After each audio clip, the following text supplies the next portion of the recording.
Saudações, Dux e Duqueses Tricolores. Aqui quem fala é Duque Tricolor.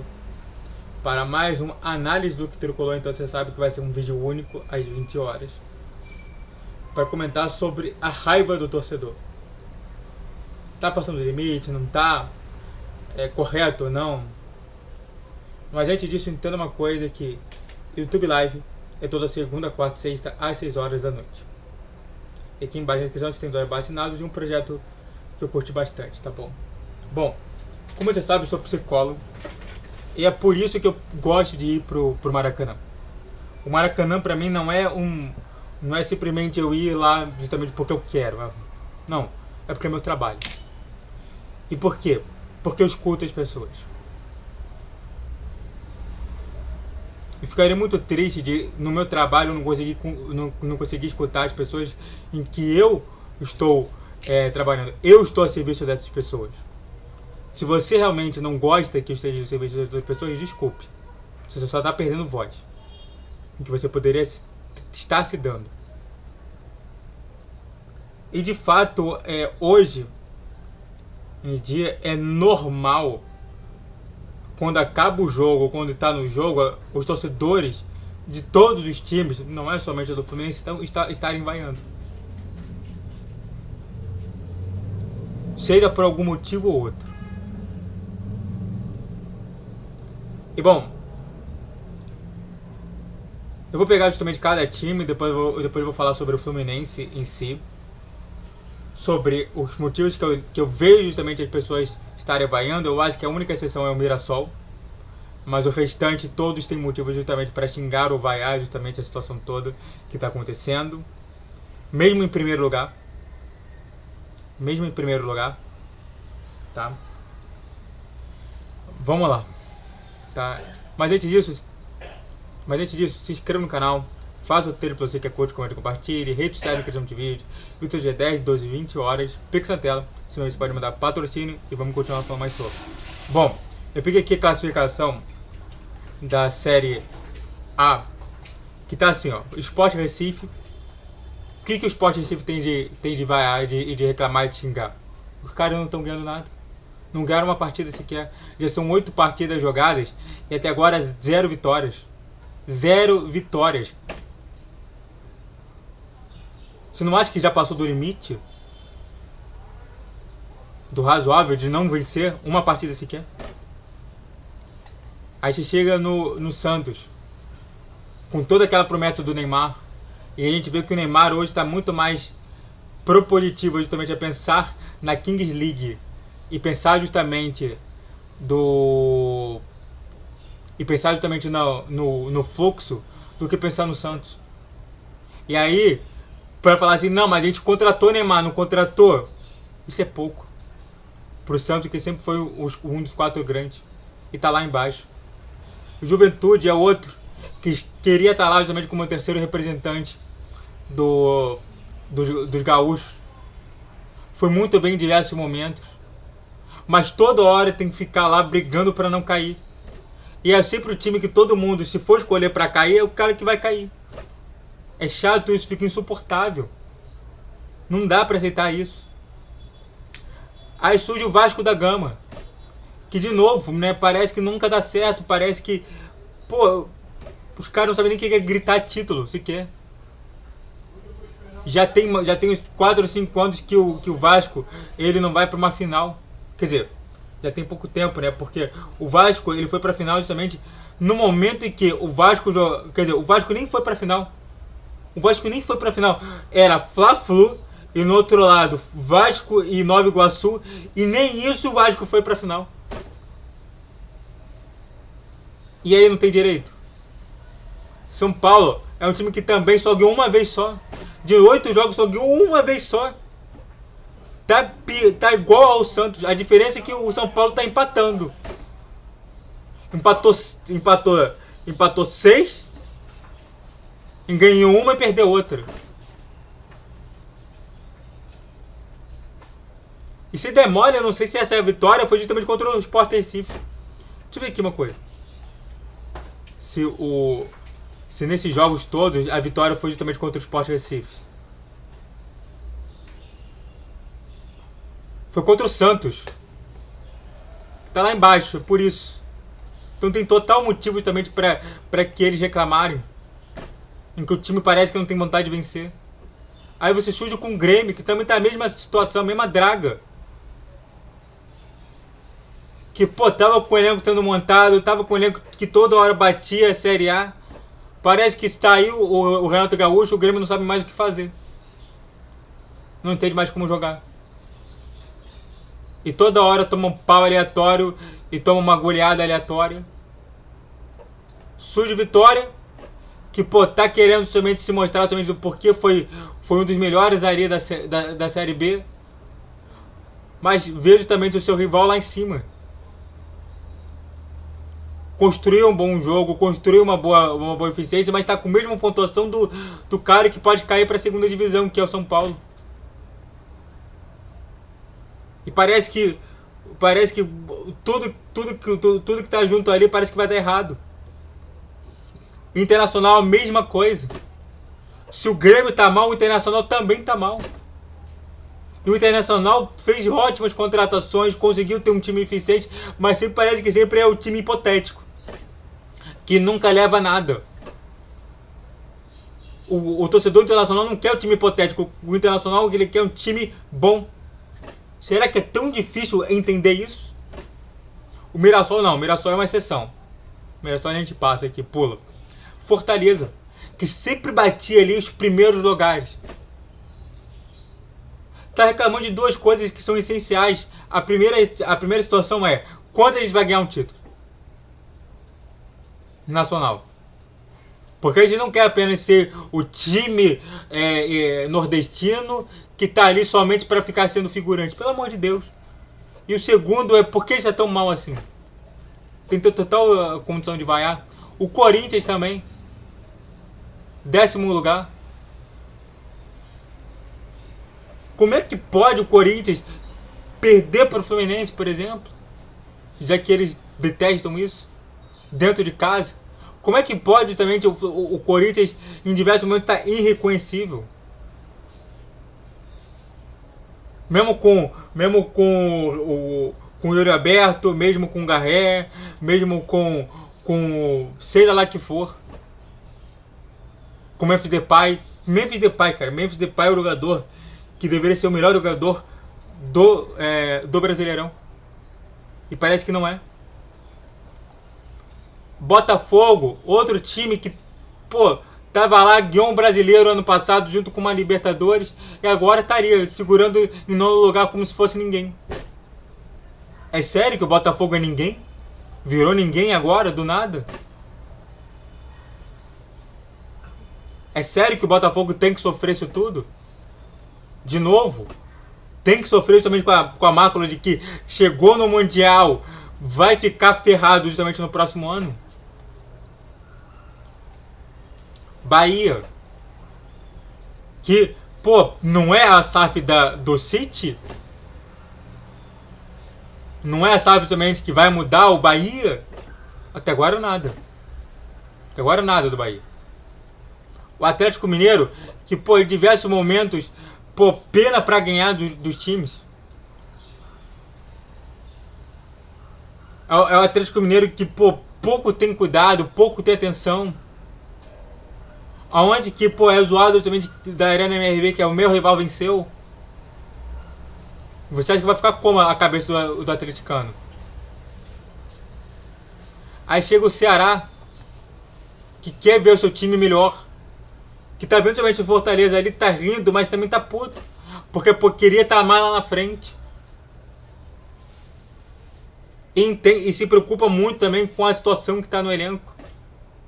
Polemos o Fluminense. Cruzeiro, que tá montando um time à base de ouro e tá em 4º lugar apenas. Pegou Fagner, pegou Gabigol, pegou Cássio, já tinha lá Matheus Pereira.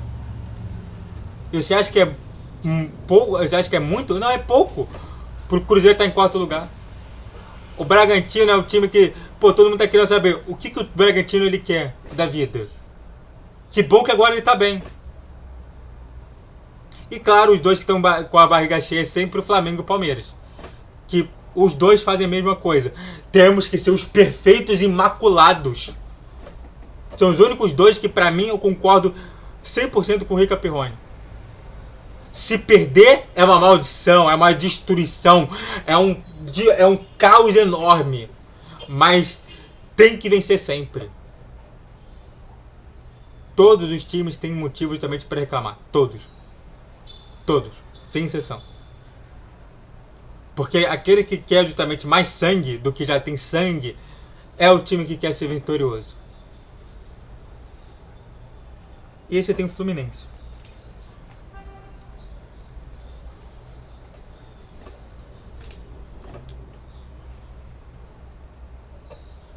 Sabe? Acho que a primeira coisa que une justamente tanto o Fluminense quanto o Palmeiras, quanto o Botafogo e quanto o Flamengo é que os quatro em específico, eles tinham total situação para entregar um ótimo elenco para os torcedores no Super Mundial de Clubes e nada mudar. Mudar bastante o papel para ser tornado justamente isso. Os 4 times perderam uma ótima chance de fazerem uma ótima contratação. Conversando lá, o pessoal falou assim: qual que é a contratação mais bombástica desse ano? Um Neymar, que só vem de lesão, que joga no jogo e joga ali. O Thiago Silva, que foi do ano passado e que também faz a mesma coisa, joga um jogo, deixa jogar 5. Memphis Depay, do Corinthians, por exemplo. O próprio Arthur, do Botafogo. O próprio Vitor Roque, do Palmeiras.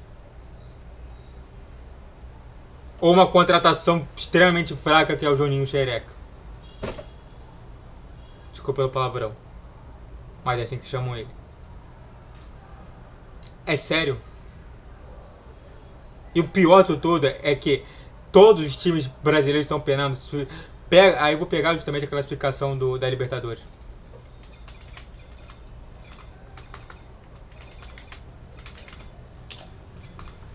Classificação Libertadores. Olha só, eu quero que você dê uma olhada aqui.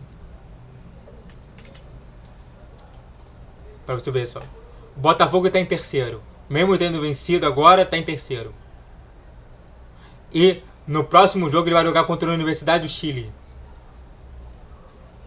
que vai penar para isso. Se empatar, o Estudiante vencer, que vai vencer do Carabobo, o Botafogo está fora da Libertadores.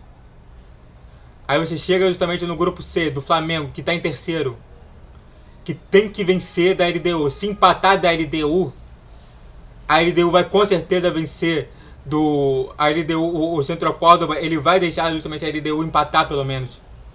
E se empatar, não adianta nada pro Flamengo de vencer. Então é muito provável que ele vá embora. O São Paulo é a única exceção que não está perdendo nenhuma e que está com certeza somente já nas oitavas de final. O Fortaleza também está penando. Precisa do último jogo vencer. Vai vencer e vai jogar contra quem? Fortaleza. Contra o Racing. Na casa do Racing. Você acha que vence na casa do Racing? Não vence na casa do Racing. Tem muita probabilidade de perder e o Bucaramanga ganhar do Colo-Colo, que tá uma draga hoje. E aí o Bucaramanga ele fica com 9 e o Fortaleza fica com 8. O Internacional, que está em terceiro lugar, vai jogar, talvez ele fique em primeiro. O Bahia também está sofrendo demais. E tudo pode acontecer nesse grupo. Pode ser lá, o Internacional perder do Nacional, o Nacional ficar com 7 pontos e no final da história um ser eliminado e outro tá lá na zona de troço. O Palmeiras tá se dando bem. O Palmeiras está se dando bem, isso que é bom.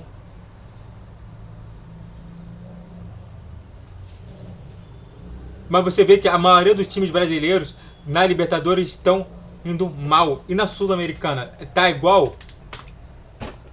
Tá igual. O Vitória, que vai ter que jogar provavelmente os playoffs, mas muito provável que ele não vai nem chegar nisso. O Corinthians, que está indo muito mal, não se sabe se ele vai chegar ou não justamente nisso, né? Vai jogar contra o Racing do Uruguai. Pode até vencer, mas vai jogar a última rodada justamente dependendo do resultado. O Grêmio, que muito provavelmente vai passar, muito por conta desses fracos aqui. O Cruzeiro, que já caiu na desgraça. O Fluminense está em primeiro lugar, mas vai penar justamente por conta do Doce Caldas, só torcendo justamente por isso. O Vasco, que está penando demais pro Melgar e Porto Cabelo, e que se não vencer do Melgar, está eliminado da competição. É obrigado a vencer. E o Atlético Mineiro, que também está penando ali. Ou seja, a maioria dos times brasileiros estão penando. E o que tem a ver com o Fluminense? O Fluminense é uma situação que a gente não vê a melhor. Na história, é até engraçado falar que com o Mano Menezes era melhor. Em que toda hora a gente vê que os jogadores e a comissão técnica parecem estarem sempre justamente em uma falta de sintonia. Em que a gente vê que contratações que a gente não queria para o Fluminense aconteceram e que as vendas de jogadores foram exatamente ruins para o Fluminense. Ou você acha que Cauã Elias não era melhor do que ter Cauã Elias no elenco, não era melhor do que ter EV? É claro que o EV é mais barato. A gente vê, por exemplo, a contratação maior do ano do Fluminense, que é o Canóbio, que não faz nada. Que é só um jogador rápido e burro.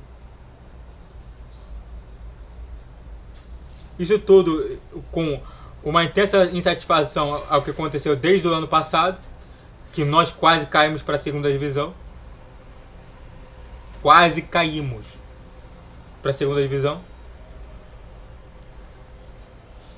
Estivemos ali na rebeira para cair na segunda divisão com o Fernando Diniz. O Mano Menezes até salvou a gente, mas o mesmo Mano Menezes, que em vez de fazer um bom projeto justamente de início de temporada, faz um projeto de merda que não agrada nenhum torcedor.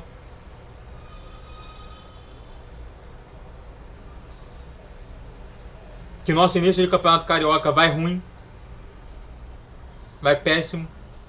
Isso que eu estou entrando entre linhas.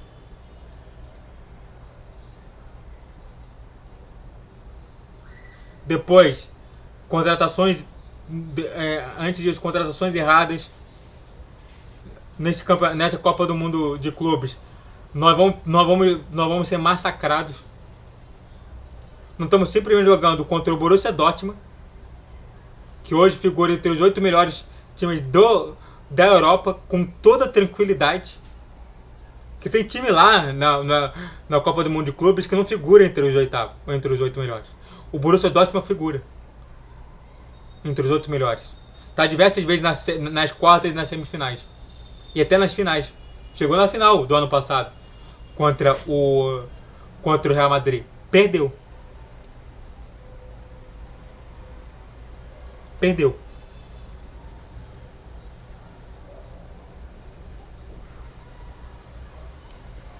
E por fim, mas não tão menos importante, o grande culpado somente desses vários xingamentos e que quase não é escutado o nome dele, muito porque a torcida organizada meio que proíbe e coloca justamente a gente de joelhos, é o presidente Mário Bittencourt. Eu sou oposição, eu não sou oposição, eu sou favorável ao Fluminense, não me importa com isso. Eu já falei diversas vezes bem do Mário Bittencourt e até mesmo falei que não é para atacar ele em qualquer rede social. Agora, a torcida tem toda a razão disso. Veremos mais vaias cada vez mais que passarem esses tempos. Os times brasileiros estão em queda. Alguns menos sofrem, alguns outros sofrem demais. Mas a realidade é única. Temos que melhorar e muito o nosso futebol brasileiro. Muito obrigado a todos que assistiram, eu fico por aqui. Se inscreva no canal, faça o triplo C que é curte, comente, compartilhe. Rede social na descrição de vídeo, Vitor dia 10, 12, 20 horas. Pix na tela, saudações tricolores, até a próxima. Valeu, guerreiro tricolor!